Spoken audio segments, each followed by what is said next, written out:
তার মধ্যে শ্রমিক হচ্ছে 7,35,00,000। যারা ভোট দিয়ে আমাদের সরকার নির্বাচিত করে, যারা ভোট দিয়ে সরকার গঠন করে, তারা বঞ্চিত, তারা নির্যাতিত, তারা অসহায়। কথায় কথায় তাদের ছাঁটাই হয়। তাদের আয় দিন দিন কমে যাচ্ছে, তাদের আয় বৃদ্ধি পাচ্ছে না।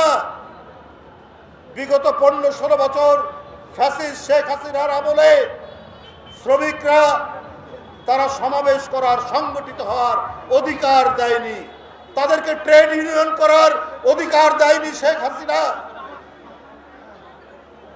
অত্যাবশ্যকীয় পরিষেবা বিল 2023 একটি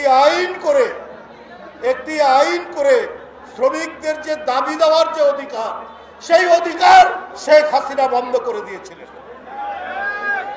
বন্ধুরা আমার, যতটুকু আইন করেছিলেন সেই আইনটা ছিল মালিকের স্বার্থে, শ্রমিকের স্বার্থে নয়। তাই বন্ধুরা আমার, আজকে জুট মিল, আজকে চিনি কল, আজকে গার্মেন্টস শিল্প, প্রত্যেকটি জায়গায় শ্রমিকরা জীবন দিচ্ছে। গত 23শে অক্টোবর আপনারা জানেন ঢাকায় মহাসমাবেশ হয়েছে বিএনপি। সেখানে এক শ্রমিক নেতা, তার নাম ফজলুর রহমান কাজল, তাকে সেই সমাবেশে পুলিশ গুলি চালিয়ে, সাউন্ড গ্রেড মেরে, আতঙ্ক আর সন্ত্রাসের রাজত্ব কায়েম করে অনেককে গ্রেপ্তার, আমরাও গ্রেপ্তার হলাম এবং সেইখান থেকে আরো অনেককে গ্রেপ্তার করে ফজলুর রহমান কাজলকে গ্রেপ্তার করা হলো। শ্রমিক নেতা, তার হাতে হ্যান্ডকাপ, তার পায়ে ডান্ডা বেরি দিয়ে সে হার্ট অ্যাটাক করল। তাকে হাসপাতালের বারান্দায় শুয়ে রাখা হলো, তারপর সেখানেই সে মৃত্যুবরণ করল।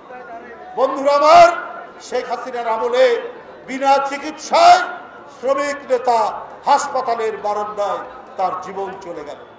শুধু তাই নয়, এরপরে পোশাক শিল্পে তাদের ন্যূনতম মজুরির জন্য আন্দোলন করতে গিয়ে শেখ হাসিনার পেটুয়া বাহিনী, শেখ হাসিনার র্যাব, শেখ হাসিনার পুলিশ, তারা গুলি চালিয়ে একজন মহিলা শ্রমিক আঞ্জুয়ারা খাতুনকে গুলি করে হত্যা করল।